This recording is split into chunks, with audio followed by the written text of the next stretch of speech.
তেলাওয়াত করলাম, ইন্নাল্লাযীনা আমানু ওয়া আমিলুস সালিহাত সায়াজআলু লাহুমুর রাহমানু উদ্দা। এই আয়াতে করিমার একখানা শানে নুজুল আছে। কেন আল্লাহ আয়াতে করিমা নাজিল করলেন? নাজিল করার কারণ আছে। কেন আল্লাহ এই আয়াতখানা নাজিল করলেন? হযরতে আলী রাদিয়াল্লাহু তাআলা আনহু আল্লাহর কাছে দুইটা দোয়া করেছিলেন। কয়টা দোয়া? দুইটা দোয়া। এক নম্বরে দোয়া করেছিলেন, আল্লাহ আমি আপনার মহব্বত চাই, মানে আল্লাহ আলী রাদিয়াল্লাহরে মহব্বত করতা, এই দোয়া করছেন।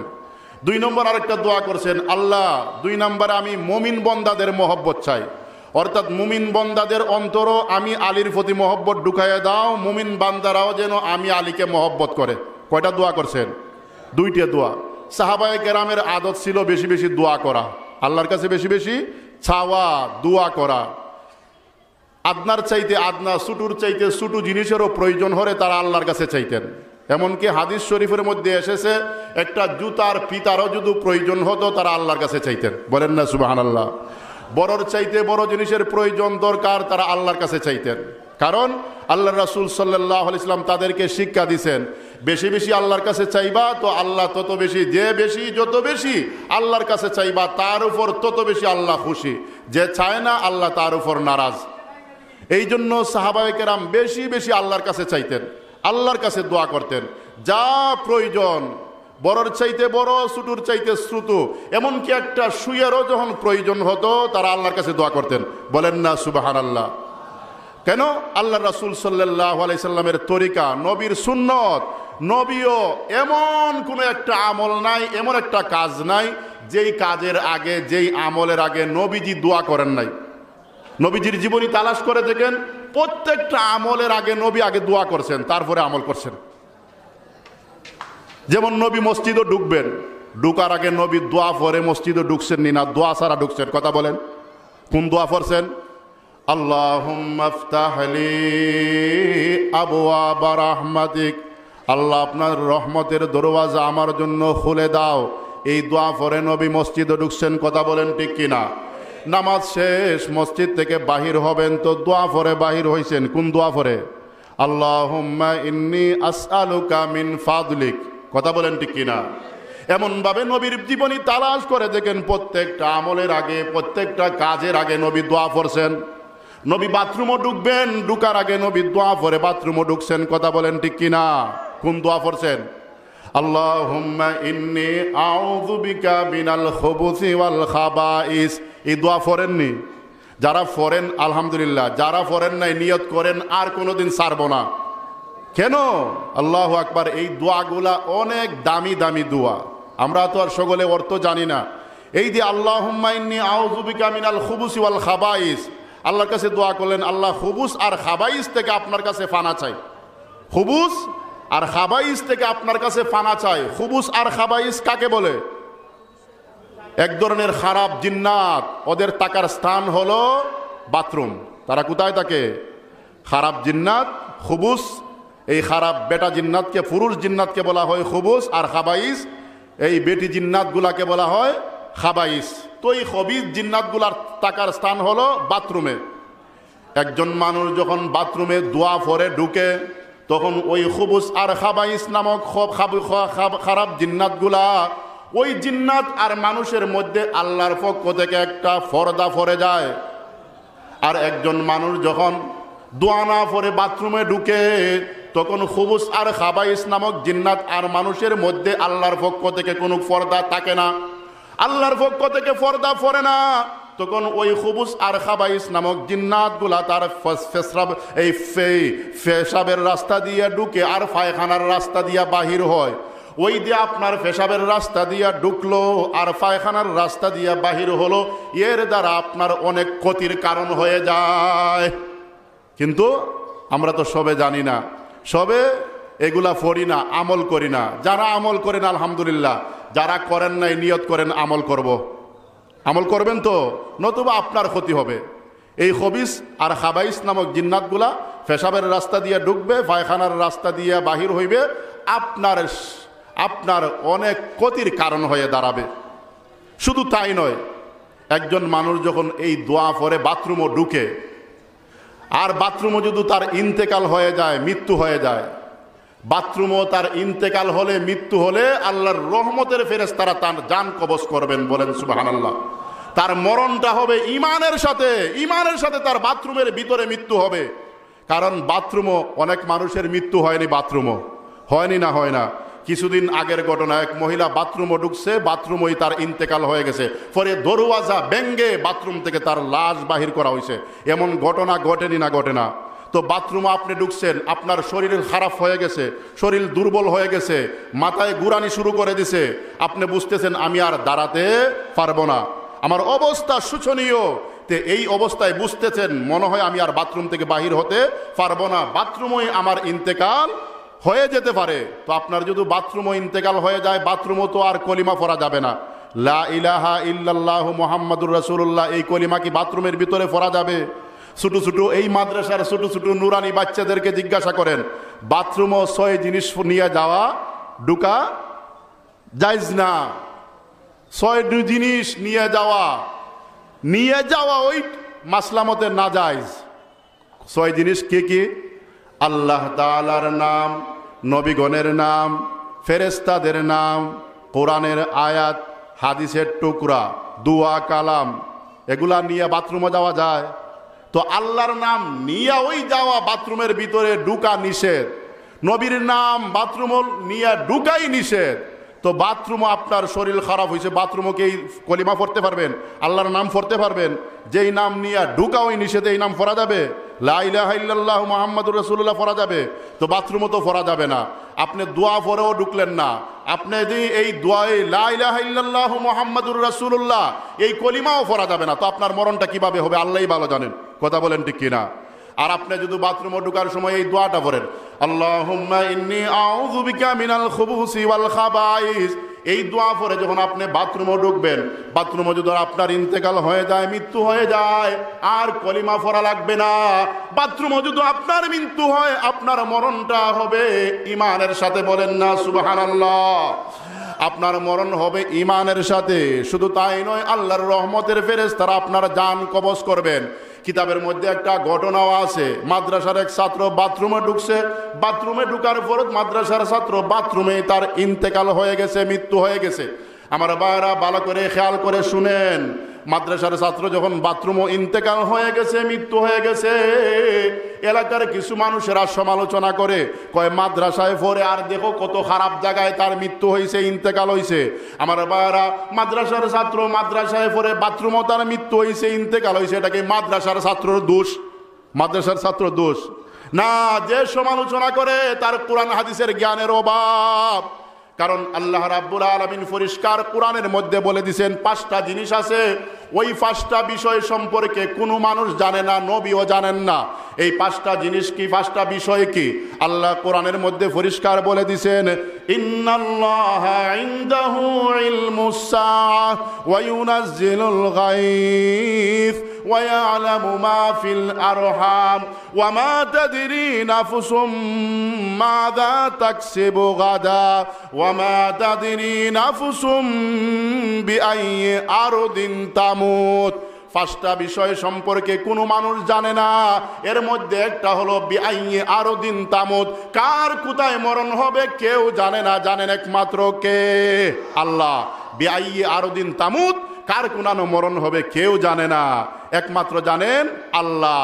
তো আল্লাহ তার বাথরুমও মৃত্যু রাখছেন, মাদ্রাসার ছাত্র বাথরুমও মৃত্যু হয়েছে, এটা তো মাদ্রাসার ছাত্রর দোষ না।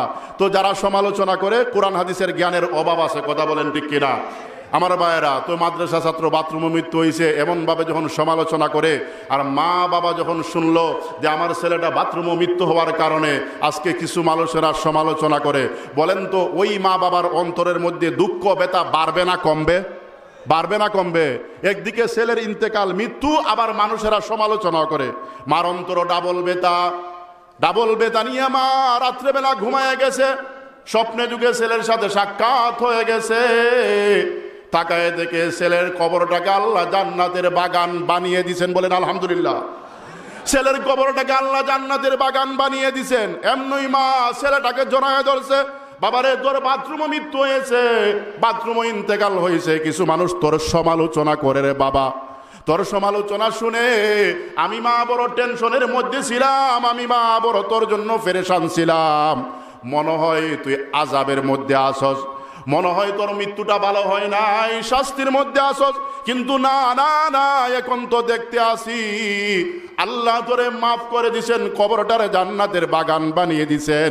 রে বাবা, বলো তো কিভাবে তোমার মরণটা হইছে? আমি তো কিছুই বুঝলাম না বাবা, আমাকে বলো।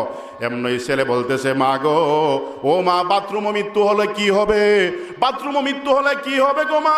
আমার মরণ তো হইছে, ইমানের সাথে মৃত্যু হয়েছে, রহমতের ফেরেশতারা জান আমার কবজ করেছেন। কেন গো মা? আমি যখন বাথরুমে ঢুকার সময় নবীর প্রত্যেকটা সুন্নতের উপর আমল করে ঢুকছি। বলেন সুবহানাল্লাহ। বাথরুমে ঢুকার সময় নবীর সুন্নত আসেনি না নাই? আমার ভাইরা, ডাইন পা না বাম পা আগে দিয়ে বাথরুমে ঢুকা, বাম পা আগে দিয়ে বাথরুমে ঢুকা। ওই ছেলে বলতেছে, মাগো, আমি প্রত্যেকটা নবীর সুন্নতের উপর আমল করে ঢুকছি, যখন বাথরুমে ঢুকে বাম পা আগে দিয়ে ঢুকছি। ও মা, বাথরুমে ঢুকার আগে আমি নবীর সুন্নতি দোয়া আমি মাদ্রাসায় শিখেছি।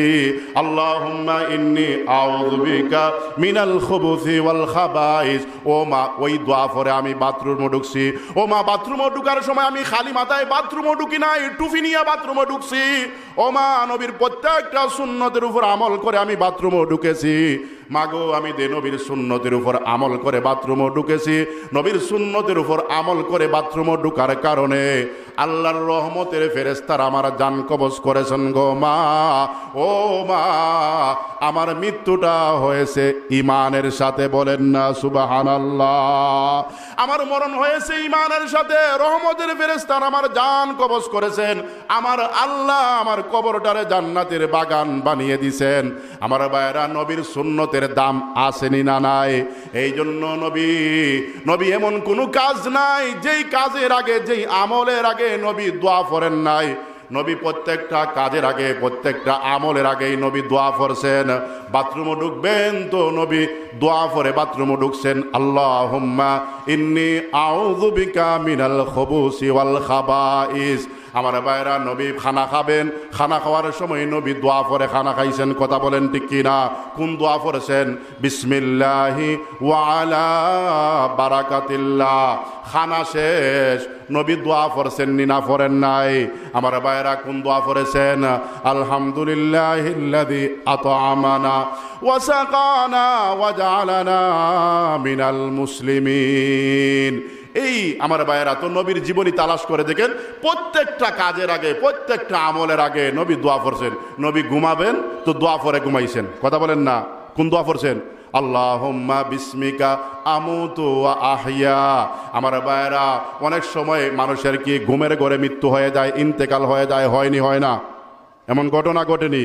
আমার ভাইরা, তো ঘুমের ঘরে যদি আপনার ইন্তেকাল হয়ে যায়, মৃত্যু হয়ে যায়, আর আপনি শুধু ওই ঘুমার সময় ওই দোয়াটা পরে ঘুমান, আল্লাহুম্মা বিসমিকা আমুতু ওয়া আহইয়া, ঘুমের ঘরে মৃত্যু হয়ে গেল, আপনার মরণটা হবে শাহাদতের মরণ। আপনার মরণটা হবে ইমানের সাথে, আল্লাহর রহমতের ফেরেশতারা আপনার জানটা কবজ করবেন। বলেন না সুবহানাল্লাহ। আমার ভাইরা, নবীর সুন্নতের উপর আমল করলে আমার ভাইরা, অনেক সময় আমরা গাড়ির মধ্যে সোয়ার হয়নি না? হই না? আমার ভাইরা, যখন যানবাহনের উপরে সোয়ার হওয়ার সময় যদি আমরা এই দোয়াটা পড়ি, সুবহানাল্লাযী সাখখারা লানা হাদা ওয়া মা কুন্না লাহু মুকরিনিন ওয়া ইন্না ইলা রাব্বিনা লামুনকালিবুন।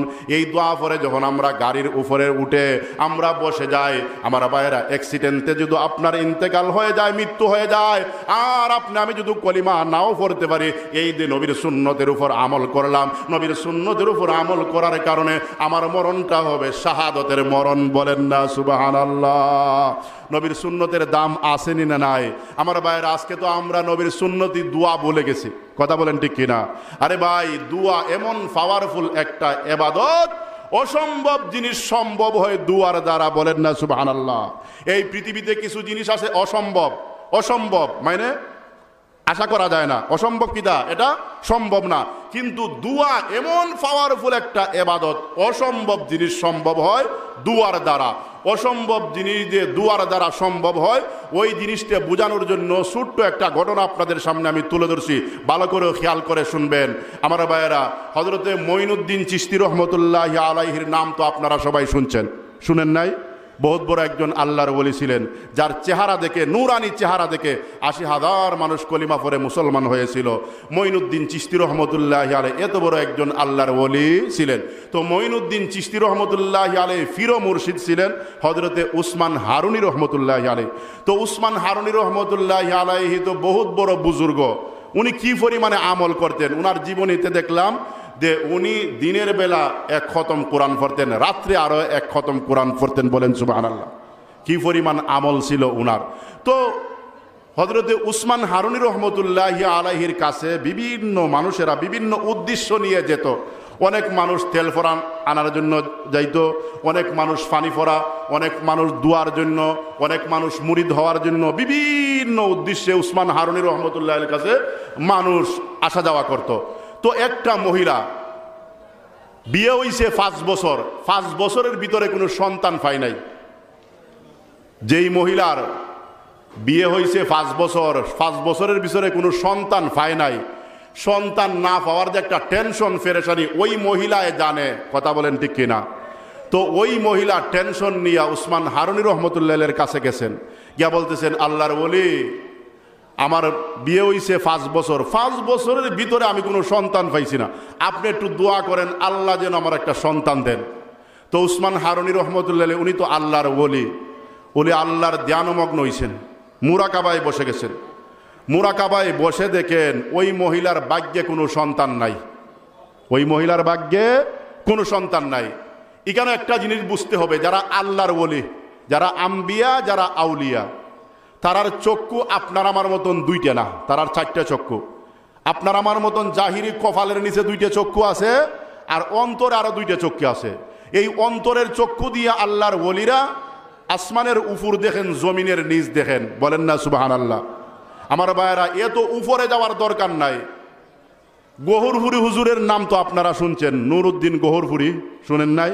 অনেকে দেখছেন, হুজুর তো দেখছেন, দেখেন নাই? হ্যাঁ, হুজুরের উস্তাদ, আল্লাহু আকবার।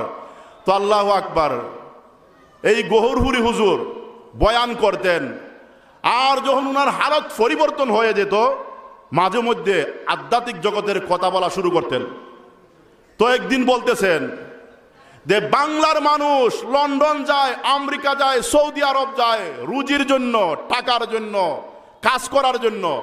বাংলার জমিনের নিচে আল্লাহ যে সম্পদ রেখে দিছেন, যদি ওই বাংলার জমিনও কোরআন হাদিস, কোরআন সুন্নাহর আইন চালু হয়ে যেত, তাহলে আমি নুরউদ্দিন, আমি লাঠি দিয়ে দেখাই দিতাম জমিনের নিচে আল্লাহ কি সম্পদ রাখছেন। বাংলার মানুষ আর সৌদি, লন্ডন, আমেরিকা যাওয়ার প্রয়োজন হতো না। সৌদি আরব, লন্ডন, আমেরিকা থেকে এসে বাংলার জমিনও মানুষেরা কাজ করত। আমার ভাইয়েরা, ওই যে আল্লাহর ওলি নুরউদ্দিন গহরপুরি রহমতুল্লাহি আলাইহি এই কথা বলতেন। উনি জমিনের নিচে কি সম্পদ আল্লাহ রাখছেন দেখতেন, এই জন্যই বলতেন। কথা বলেন ঠিক কিনা? নাউজুবিল্লাহ, উনি কি মিথ্যা কথা বলতেন? দেখতেন। তো উনি যে জমিনের নিচে আল্লাহ কি সম্পদ রাখছেন এগুলা দেখতেন, ওই 2টা চক্ষু দিয়া না, অন্তরের চক্ষু দিয়া, অন্তরের চক্ষু দিয়া। শাইখে কাতিয়া রহমতুল্লাহি আলাইহি সৈয়দপুর মাদ্রাসাত ওয়াজ করতেছেন। এমন সময় কুবাসপুর একটা মাদ্রাসা আছে, অনেক দূর, সৈয়দপুর থেকে প্রায় 15-20 কিলোমিটার দূরে কুবাসপুর মাদ্রাসায় রাত্রেবেলা আগুন লেগে গেছে। উনি ওয়াজ করতেছেন, হঠাৎ বলতেছেন কুফারপুর মাদ্রাসায় আগুন লেগে গেছে, কুবাসপুর চলো, কুবাসপুর চলো। আমার ভাইয়েরা, ওই যে 15-20 কিলোমিটার দূরে আগুন লেগে গেছে, ওই 2টা চক্ষু দিয়ে দেখছেন না, অন্তরের চক্ষু দিয়ে? আপনারাই বলেন। আমার ভাইয়েরা, ওই 2 চক্ষু দিয়া তো দেওয়ালের ওই মাদ্রাসার পিছনে কি হয় আমরা বলতে পারবো না। কথা বলেন ঠিক কিনা? তো আমার ভাইয়েরা, যারা আল্লাহর ওলি তাদের চক্ষু কয়টা? 4টা। অন্তরের 2টা চক্ষু আছে, ওই চক্ষু দিয়ে আসমানের উপরও দেখেন, জমিনের নিচে দেখেন। তো উসমান হারুনি রহমতুল্লাহি আলাইহি আল্লাহর ধ্যানমগ্ন হয়ে গেছেন। ধ্যানমগ্ন হয়ে দেখেন ওই মহিলার ভাগ্যে কোনো সন্তান নাই। মহিলাকে বলে দিলেন, মা গো, ও মা, তোমার ভাগ্যে তো কোনো সন্তান আমি দেখি নাই, তোমার ভাগ্যে সন্তান নাই গো মা, ধৈর্য ধারণ করো। এই দুনিয়া বেশি দিন থাকার জায়গা না, 60 থেকে 70 বছর বছর, তারপরে গো মা এই দুনিয়া ছেড়ে আমরা চলে যাব। আল্লাহ জান্নাতের মধ্যে তোমাকে অনেক নাজ নেয়ামত দিবেন। ও মা ধৈর্য ধারণ করো, ধৈর্য ধারণ করো, ধৈর্য ধারণ করো। ওই ওয়াজ করে নসিহত করে মহিলাটাকে হযরতে উসমান হারুনী রহমতুল্লাহি আলাইহি বাহির করে দিছেন, বিদায় দিয়ে দিছেন। ওই মহিলা রাস্তা দিয়ে যায় আর হাউমাউ করে কাঁদে, কয় আমার ভাগ্যে নাকি সন্তান নাই, আমি সন্তান ছাড়া কিভাবে দুনিয়াতে থাকবো, কিভাবে দুনিয়ার জীবন কাটাবো। যেই মহিলার সন্তান নাই ওই মহিলা বুঝে কথা বলেন ঠিক কিনা, ওই মহিলা হাউমাউ করে কাঁদতেছে।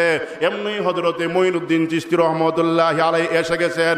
মঈনুদ্দিন চিশতি রহমতুল্লাহি আলাইহি এসে ওই মহিলাকে বলতেছেন, মা গো, ও মা তোমার মনে কি ব্যথা, কি দুঃখ গো মা, এমন ভাবে কেন গো মা তুমি হাউমাউ করে কাঁদতেছ। আমার ভাইয়ের ওই মহিলা বলে দিল, বাবারে আমি আল্লাহর ওলি উসমান হারুনীর কাছে গেলাম, আমার সন্তান নাই, হুজুর আমার জন্য দোয়া করেন আল্লাহ যেন একটা সন্তান দেন। আল্লাহর ওলি বলে দিছেন আমার ভাগ্যে নাকি সন্তান নাই। ওই যে আল্লাহর ওলি বলে দিছেন আমার ভাগ্যে সন্তান নাই, সন্তান স্যার আমি দুনিয়াতে কিভাবে থাকবো, এই জন্য রে বাবা আমি কাঁদতেছি। আমার ভাইয়েরা হযরতে মঈনুদ্দিন চিশতি রহমতুল্লাহি আলাইহি ওই মহিলাটাকে নিয়া উসমান হারুনী রহমতুল্লাহি আলাইহির কাছে চলে গেছেন। গিয়া উসমান হারুনী রহমতুল্লাহি আলাইহিকে মঈনুদ্দিন চিশতি রহমতুল্লাহি আলাইহি প্রশ্ন করতেছেন, হুজুর আপনি নাকি বলেছেন ওই মহিলার ভাগ্যে সন্তান নাই। হুজুর বললেন, হ্যাঁ আমি মুরাকাবায় বসে দেখেছি ওই মহিলার ভাগ্যে সন্তান নাই, এই জন্য আমি বলে দিছি। এবার মঈনুদ্দিন চিশতি রহমতুল্লাহি আলাইহি উসমান হারুনী রহমতুল্লাহি আলাইহিকে প্রশ্ন করতেছেন, হুজুর আমি মানলাম ওই মহিলার ভাগ্যে সন্তান নাই, কিন্তু আমি জানতে চাই ওই মহিলার ভাগ্যে যদিও সন্তান নাই ওই মহিলাকে দেওয়ার মতন ক্ষমতা আল্লাহর আসেনি, বলেন সুবহানাল্লাহ। কেমন প্রশ্ন, মহিলার ভাগ্যে সন্তান নাই কিন্তু দেওয়ার মতন ক্ষমতা আল্লাহর আসেনি নাই, আমি ওই কথাটা জানতে চাই। আমার ভাইয়েরা এবার হযরতে মঈনুদ্দিন উসমান হারুনী রহমতুল্লাহ বলেন, হা বাবা হা, দেওয়ার মতন ক্ষমতা আল্লাহর আছে। আল্লাহু আলা কুল্লি শাইইন কাদির, এমন কোন জিনিস নাই আল্লাহর ক্ষমতার বাহিরে, সমস্ত জিনিস আল্লাহর ক্ষমতার ভিতরে, কথা বলেন ঠিক কিনা। তো আল্লাহর দেওয়ার মতন ক্ষমতা আছে।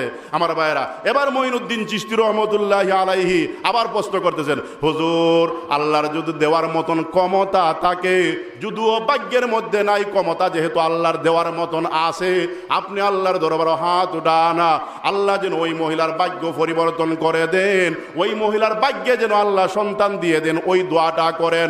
আপনি দোয়া করবেন, আমি সাথে সাথে আমিন আমিন বলবো।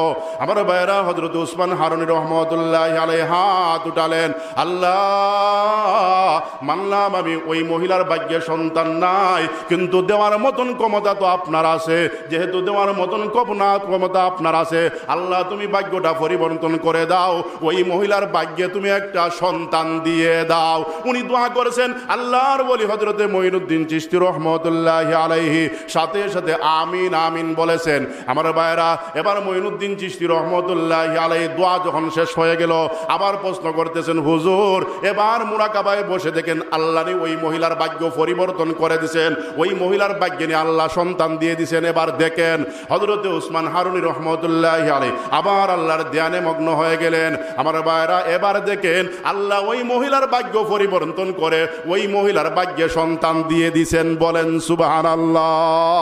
আমার ভাইয়েরা এই জন্য আমি বলেছিলাম দোয়া এমন একটা পাওয়ারফুল ইবাদত, অসম্ভব জিনিস সম্ভব হয় একমাত্র দুয়ার দ্বারা।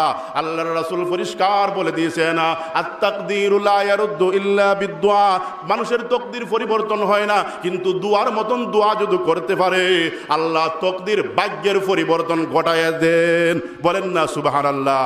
তো আমার ভাইয়েরা এই দোয়া আমরা ভুলে গেছি।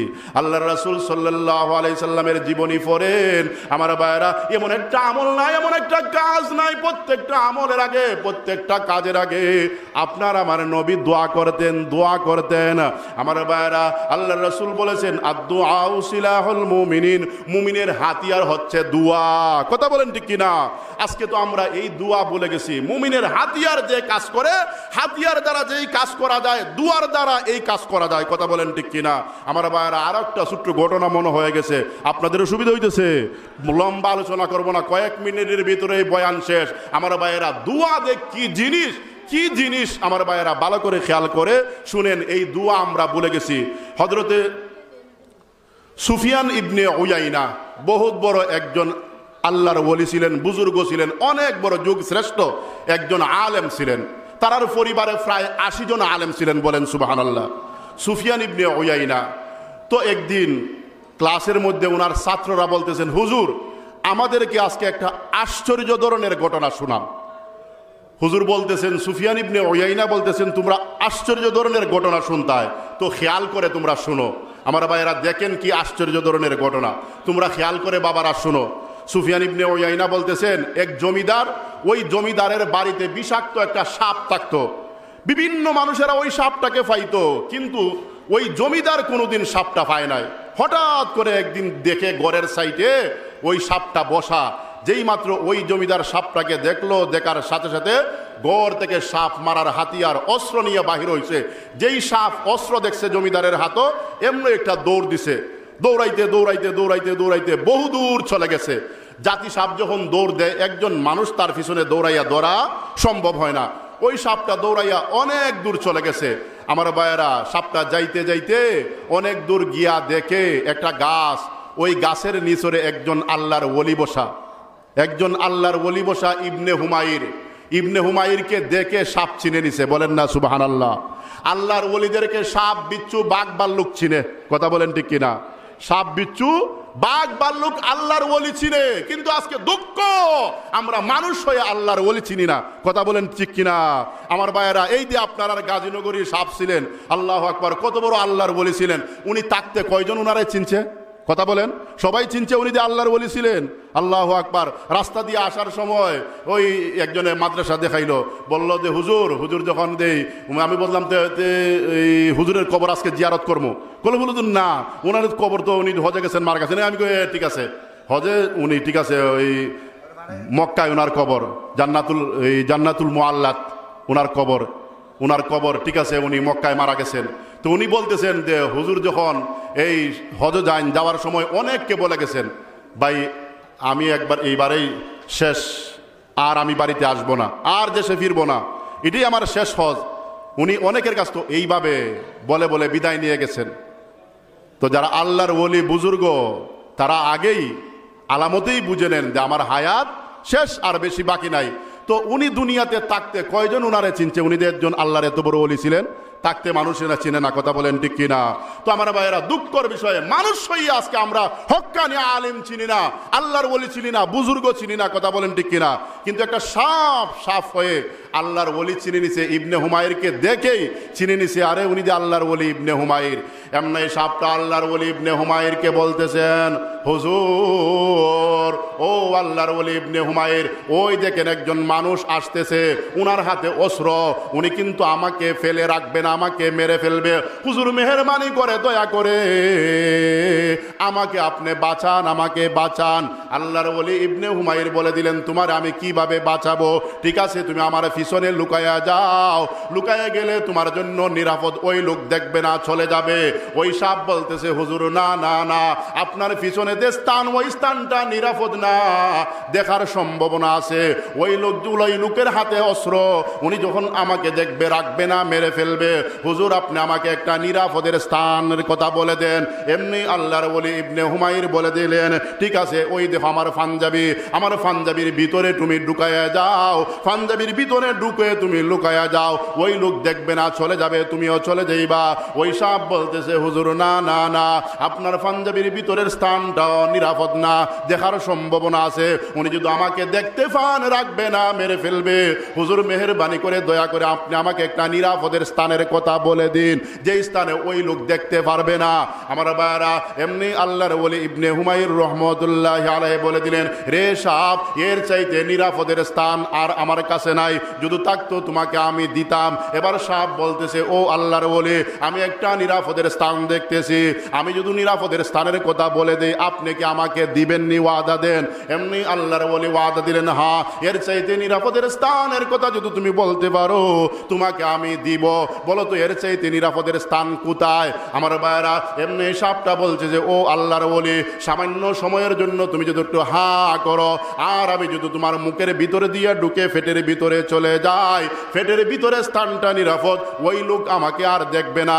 ওই লোক যখন চলে যাবে আমিও পেটের ভিতর থেকে বাহির হয়ে আমিও চলে যাব। দয়া করে আপনি ফেটের ভিতরে স্থানে আমার ফেটের ভিতরে আমাকে একটু স্থান দিয়ে দেন। আমার ভাইরা, আল্লাহর ওলি আগেই ওয়াদা দিয়েছেন, তুমি যদি এর চাইতে নিরাপদের স্থানের কথা দেখাইতে পারো তোমাকে আমি দিব। এবার তো আল্লাহর ওলি ওয়াদায় আবদ্ধ হয়েছেন, এবার তো দেওয়া লাগে। আমার ভাইরা, আল্লাহর ওলি করছেন, এমনি সাপটা মুখের ভিতর দিয়া ফেটের ভিতরে চলে গেছে। আমার ভাইরা, যখন ফেটের ভিতরে চলে গেছে, কিছুক্ষণ পরে ওই জমিদার এসে আল্লাহর ওলি ইবনে হুমায়রকে জিজ্ঞাসা করতেছে, ও আল্লাহর ওলি ইবনে হুমায়র, সত্য কথা বলো, একটা সাপ তুমি দেখছো নি? আল্লাহর ওলি সত্য কথা বলে দিলেন, কিছুক্ষণ আগে আমি সাপটা দেখছি, কিন্তু এখন কোথায় আছে তুমি তালাশ করে দেখো। হেকমতি জবাব, কথা বলেন ঠিক কিনা? ওনার কি মিথ্যা কথা হইছে? কিছুক্ষণ আগে আমি সাপ দেখছি, এখন কোথায় আছে তুমি তালাশ করে দেখো। কিছুক্ষণ আমার ভাইরা চতুর্দিক তালাশ করে ওই জমিদার চলে গেছেন। সাপ এবার মাথাটা বাহির করে আল্লাহর ওলি ইবনে হুমায়রকে বলতেছেন, ও আল্লাহর ওলি শুনো, আমি বলেছিলাম কিছু সময়ের জন্য তোমার পেটের ভিতরে আমাকে স্থানটা দাও। ও আল্লাহর ওলি, জীবনে কত গর্তের ভিতরে আমি অবস্থান করেছি, কিন্তু তোমার পেটের ভিতরে আমি যে শান্তি পেয়েছি, খুদার কসম কোন গর্তের ভিতরে এত শান্তি আমি পাই নাই, যেহেতু তোমার পেটের ভিতরে এত শান্তি। ও আল্লাহর ওলি, আমি আর তোমার পেটের ভিতর থেকে আমি বাহির হব না, আমি কিন্তু তোমার পেটের ভিতরেই অবস্থান করব। আমার ভাইরা বলেন তো, এবার আল্লাহর ওলি ইবনে হুমায়র একটা সাপ পেটের ভিতরে থাকবে, উনি কি টেনশনের মধ্যে পড়ছেন না? পড়ছেন না?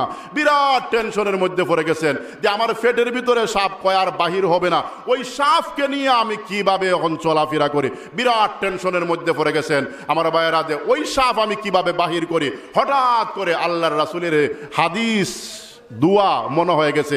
আরে নবীজি বলছেন, আদ-দুআউ সিলাহুল মুমিনিন, মুমিনের হাতিয়ার হচ্ছে দোয়া, মুমিনের হাতিয়ার হচ্ছে দোয়া। আমি আল্লাহর কাছে দোয়া করব, আমি যদি আল্লাহর কাছে দোয়া করি, আমার আল্লাহ তো ইচ্ছা করলে মুহূর্তের ভিতরে সাপটাকে পেটের ভিতর থেকে বাহির করে দিতে পারেন। আপনারাই বলেন, আল্লাহ কি ইচ্ছা করলে পেটের ভিতর থেকে সাপটা বাহির করে দিতে পারেননি না পারেন না? পারেননি না পারেন না? না আল্লাহর জন্য অসম্ভব, না আল্লাহর জন্য তো সব জিনিস সম্ভব। কথা বলেন ঠিক কিনা? আমার ভাইরা, যখন ওই হাদিস মনে হয়ে গেছে, আদ-দুআউ সিলাহুল মুমিনিন, মুমিনের হাতিয়ার হলো দোয়া, আল্লাহর ওলি সেজদাত করে আল্লাহর দিকে মুতাওয়াজ্জু হয়ে দোয়া শুরু করে দিছেন, আল্লাহ এই বিপদের মুহূর্তে তুমি যদি আমাকে সাহায্য না করো, কে আমাকে সাহায্য করবে? আল্লাহ তোমার কাছে আমার চাওয়া পাওয়া, মেহেরবানি করে দয়া করে আল্লাহ তুমি সাপটাকে আমার পেটের ভিতর থেকে বাহির করে দাও। আল্লাহ তুমি আমার পেটের ভিতর থেকে সাপটাকে বাহির করে দাও। আল্লাহর দিকে মুতাওয়াজ্জু হয়ে যখন দোয়া শুরু করে দিলেন, আল্লাহ রাব্বুল আলামিন একজন ফেরেশতাকে ডাকলেন, মারুফ নামের একজন ফেরেশতা। ওই ফেরেশতাকে ডেকে বলেন, রে মারুফ, জান্নাতের ভিতরে ঢুকে যাও। জান্নাতের ভিতরে ঢুকে গিয়া দেখো তুবা নামের একটা গাছ আছে, ওই গাছ থেকে একটা পাতা নিয়ে যাও, পাতা নিয়ে আমার ইবনে হুমায়রকে দিবা। ওই পাতাটা চিবাইয়া চিবাইয়া রস খাওয়ার জন্য। সে যে মুসিবতের মধ্যে আছে, এই মুসিবত থাকবে না, মুসিবত দূর হয়ে যাবে। আমার ভাইরা, ইবনে হুমায়র জান্নাতের মধ্যে ঢুকে তুবা নামক পাতাটাকে নিয়া ইবনে হুমায়র কাছে চলে গেলেন। ইবনে হুমায়র গিয়া দেখেন আল্লাহর কাছে কাঁদতেছেন, চোখের পানি ছেড়ে ছেড়ে কাঁদতেছেন, আল্লাহ এই বিপদের মুহূর্তে তুমি যদি সাহায্য না করো, আল্লাহ ওই সাপটাকে পেটের ভিতর থেকে বাহির না করে দাও, আল্লাহ কেউ বাহির করতে পারবে না, এই বিপদ থেকে কেউ আমাকে মুক্তি দিতে পারবে না। আল্লাহ তুমি আমাকে সাহায্য করো, আমাকে সাহায্য করো। এমন ভাবে আল্লাহর দিকে মুতাওয়াজ্জু হয়ে দোয়া করতেছেন।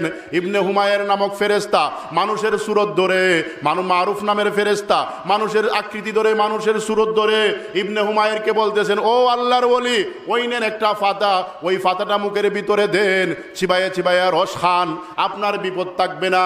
যেই ইবনে হুমায়র ওই পাতাটা মুখের ভিতরে দিছেন, সাপটা একদম নীরব নিস্তব্ধ হয়ে গেছে, নড়াচড়া বন্ধ করে দিছে। চিবাইয়া চিবাইয়া যখন রসগুলা পান করা শুরু করেছেন, রসগুলা খাওয়া শুরু করেছেন, সাথে সাথে ওই সাপটা মরিয়া ফসিয়া ফসরাপ পায়খানার রাস্তা দিয়া বাহির হয়ে গেছে। বলেন সুবহানাল্লাহ। আমার ভাইরা, এই জন্য দুয়া এমন একটা পাওয়ারফুল ইবাদত, ও অসম্ভব জিনিস সম্ভব হয় দুয়ার দ্বারা।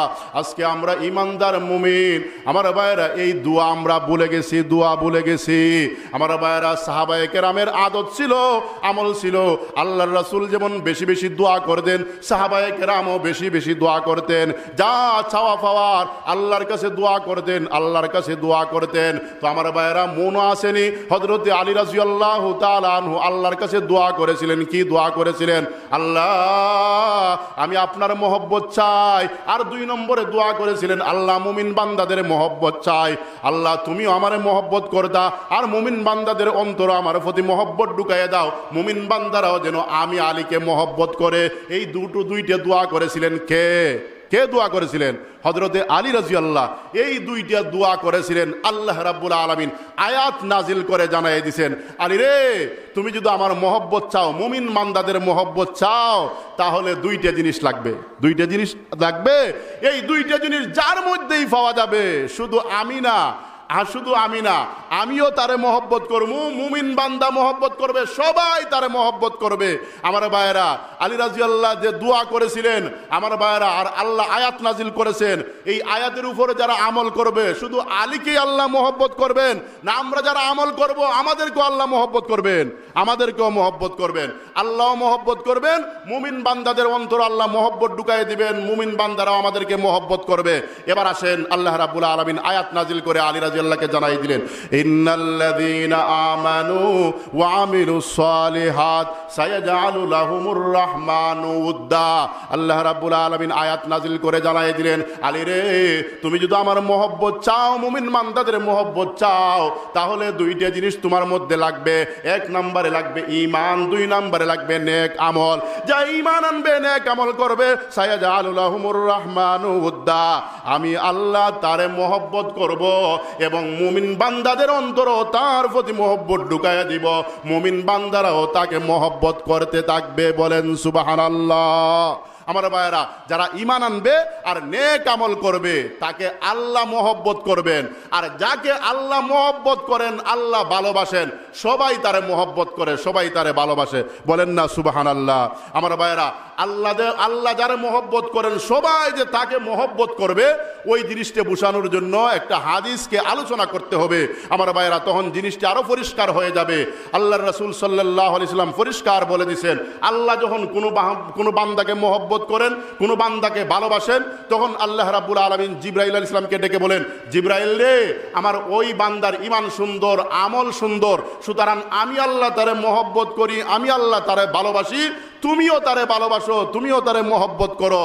তখন জিবরাইল আলাইহিস সালাম ওই বান্দাকে মহব্বত করতে থাকেন, ভালোবাসতে থাকেন, এবং জিবরাইল আলাইহিস সালাম 7 আসমানে যত ফেরেশতারা রয়েছেন, এই সমস্ত ফেরেশতাদের মধ্যে এলান করে দেন, ঘোষণা দিয়ে দেন, রে ফেরেশতারা, সে আকাশবাসীরা, ওই বান্দাকে আল্লাহ মহব্বত করেন, বান্দাকে আল্লাহ মহব্বত করেন, আর আমি জিবরাইলও মহব্বত করি, সুতরাং তোমরাও মহব্বত করতে থাকো।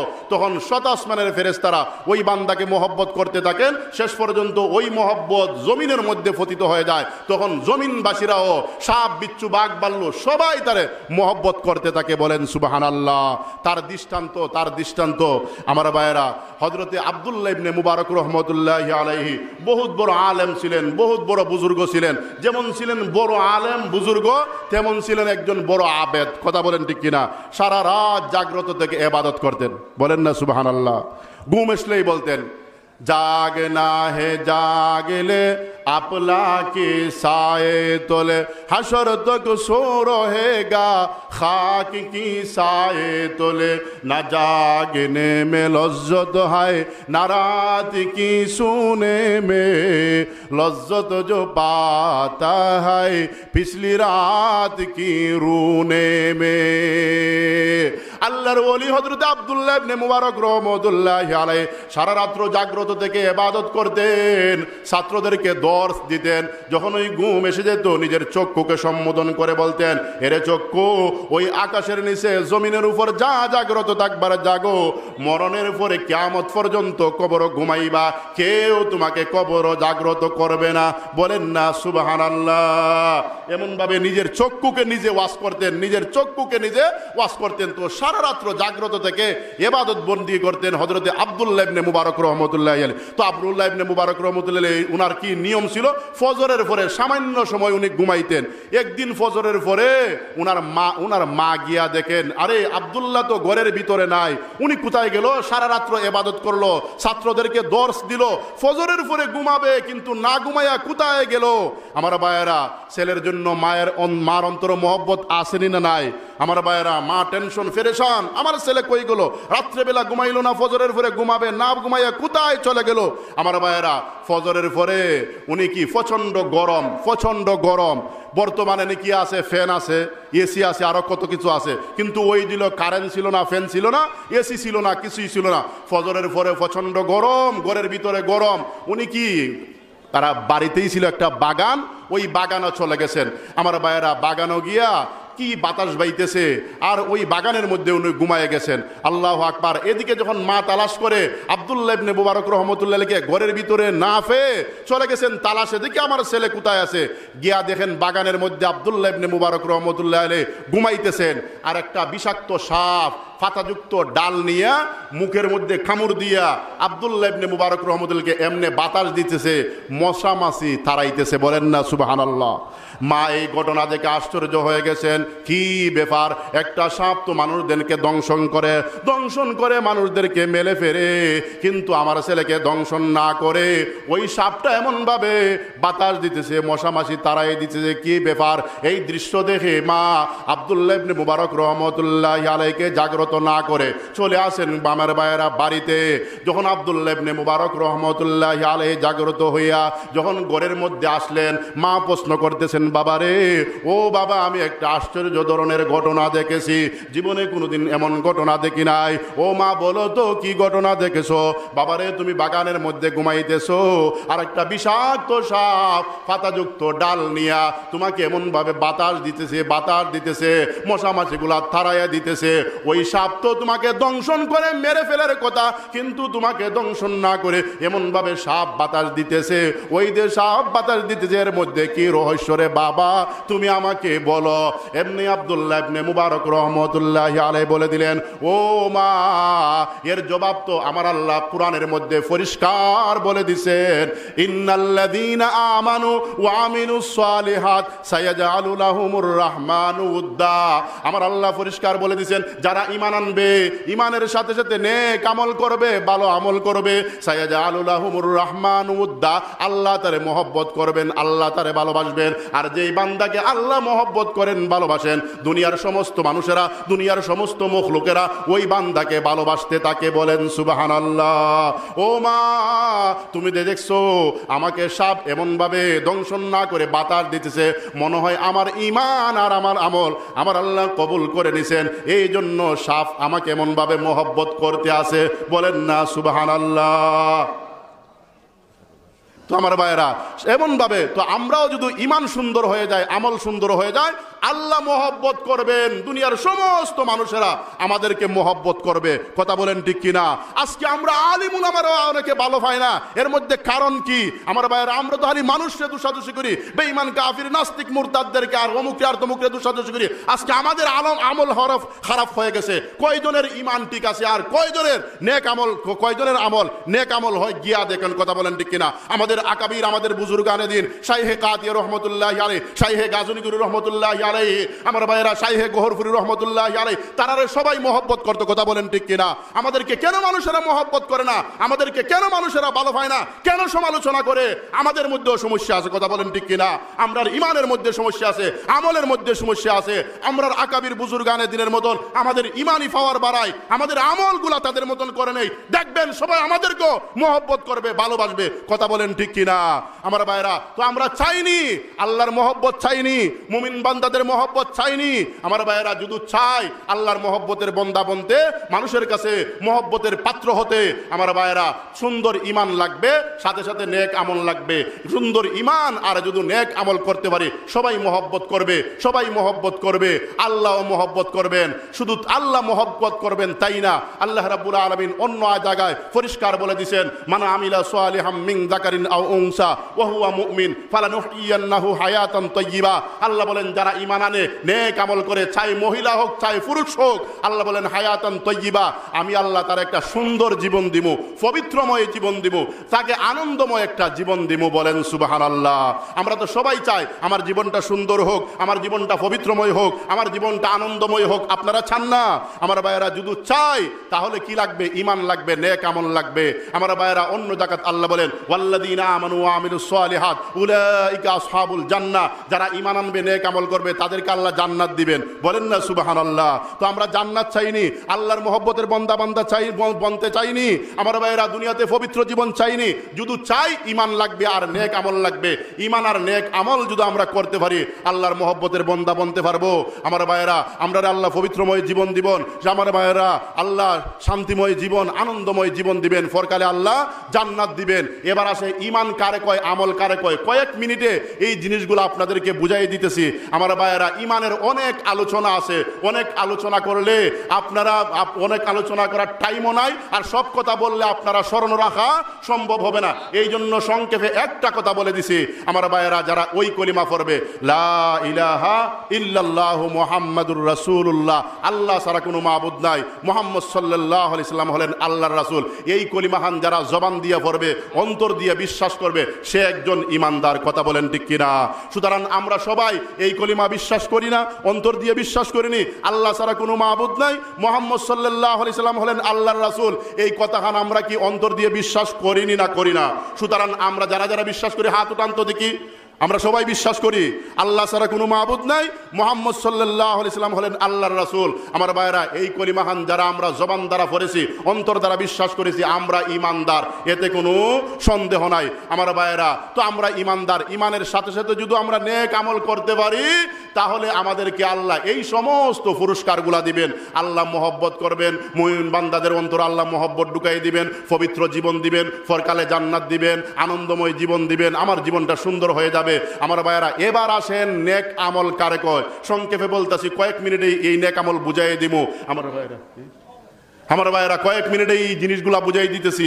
নেক আমল, যার আমলের মধ্যে 4টে জিনিস পাওয়া যাবে তার আমল হবে নেক আমল। কয়টা জিনিস? 4টে জিনিস। 4টে জিনিসের মধ্যে যদি একটা কমতি হয় তার আমল নেক আমল হবে না। এবার আসেন 4টে জিনিস কি। 1 নম্বরে, যেই আমলই করি আমলের পিছনে নিয়ত সহি হতে হবে, নিয়ত সহি হওয়া লাগবে। যত আমলই করি একমাত্র আল্লাহরে রাজি আর খুশি করার উদ্দেশ্যে করা লাগবে। যে আমল, চাই নামাজ পড়ি, রোজা রাখি, দান খয়রাত করি, মাদ্রাসাত পড়াই, ইমামতি করি, যা কিছু করি পিছনে নিয়ত থাকতে হবে একমাত্র আমার মৌলারে রাজি আর খুশি করার উদ্দেশ্যে করতেছি। 2 নম্বরে আমার ভাইয়েরা, 2 নম্বরে যেই আমলই করি ওই আমলের মাসলা মাসাইল জানা থাকতে হবে। আমার মাসলা মাসাইল যদি জানা না থাকে, ওই আমল দিয়ে করতেছি, কোন জায়গাত আমলের মধ্যে সমস্যা, কোন জায়গাতে আমলটা নষ্ট হবে আমি কিন্তু বলতে পারবো না। কথা বলেন ঠিক কিনা? অনেক সময় তো আমরা আমল করতেছি আমার ভাইয়েরা, অনেক মানুষ, আমি আমার সামনেই এক ব্যক্তি দাঁড়াইছে, নামাজে দাঁড়াইছে, রমজান মাস, মুখের মধ্যে তুতু জমা হয়ে গেছে, তো এক সাইডে দাঁড়াইছে, এক কাইক দিয়া জানালা দিয়া তুতু ফেলে আবার দাঁড়াইয়া গেছে, আর নতুনভাবে আর নিয়ত করছে না। পরিষ্কার মাসআলা হলো, একজন মানুষ যখন কিবলার দিকে মুখ করে দাঁড়ায়, তারপরে যখন ডানে বামে তার সিনাটা ঘুরে যায়, সাথে সাথে নামাজ বাদ। কথা বলেন ঠিক কিনা? তো ওই ব্যক্তি নামাজও দাঁড়াইছে, তুতু মুখের মধ্যে জমা হয়েছে, জানালা দিয়ে ফেলে আবার দাঁড়াই গেছে, তার নামাজ যে নষ্ট হয়েছে, তার মাসলা জানা নাই। এই জন্য আমার ভাইয়েরা যে আমলই করি আমলের পিছনে মাসলা মাসাইল জানা থাকতে হবে। 3 নাম্বার আমার ভাইয়েরা, আমলের মধ্যে ধৈর্য থাকতে হবে। কি থাকতে হবে? ধৈর্য থাকতে হবে। আপনি যখন আমল করবেন, সুন্দর আমল করবেন, অনেক সময় আল্লাহর পক্ষ থেকে পরীক্ষা আসবে। পরীক্ষা আসবে, আসবেনি না আসবে না? আল্লাহ নিজেই বলছেন আলিফ লাম মিম আহাসিবান নাস আইয়ুতরাকু আইয়াকুলু আমান্না ওয়া হুম লা ইফতানুন। মানুষ কি ধারণা করে তাদেরকে ছেড়ে দেওয়া হবে? ওই কথা বললেই আমি একজন ঈমানদার, আর তাকে পরীক্ষা করা হবে না? না, আমি আল্লাহ পরীক্ষা করব, আমি আল্লাহ পরীক্ষা করব। নবীদেরকে পরীক্ষা করছি আমার ভাইয়েরা, নবীদেরকে আল্লাহ পরীক্ষা করেছেন, সাহাবায়ে কেরামকে পরীক্ষা করছেন, আমাদেরকেও আল্লাহ পরীক্ষা করবেন। তো আল্লাহ রাব্বুল আলামিন অনেক সময় বড় বড় বিপদ দিয়ে পরীক্ষা করেন, অনেক সময় বড় বড় রোগ দিয়ে পরীক্ষা করেন, ছেলের মৃত্যু দিয়ে পরীক্ষা করেন, বিবির মৃত্যু দিয়া পরীক্ষা করেন, অভাব দিয়া পরীক্ষা করেন, বিভিন্নভাবে আল্লাহর পরীক্ষা হতে পারে। তো আমার ভাইয়েরা, পরীক্ষার মধ্যে পতিত হয়ে আপনি যদি বলেন যে আমি ঠিকমতে নামাজ পড়ি, আমি ঠিকমতে রোজা রাখি, পরের হক নষ্ট করি না, মানুষকে কষ্ট দেই না, আমি ভালোভাবে চলি, ভালোভাবে আমল করি, আর আমার উপর একটার পর একটা বিপদ আমার লেগেই আছে, আমার বিপদ আর যায় না, অমুক নামাজও পড়ে না, রোজারাও খানা, পরের হক নষ্ট করে, তার চলাফেরাও ভালো না, তার উপর মুসিবত নাই, আমিও আর এমন ইবাদত করে লাভ নাই, এই কথা যদি শুধু বলে এই কথা বলার দ্বারা সাথে সাথে তার অতীত জীবনে যত আমল করেছিল সব বাতিল হয়ে যাবে। বলেন না নাউজুবিল্লাহ।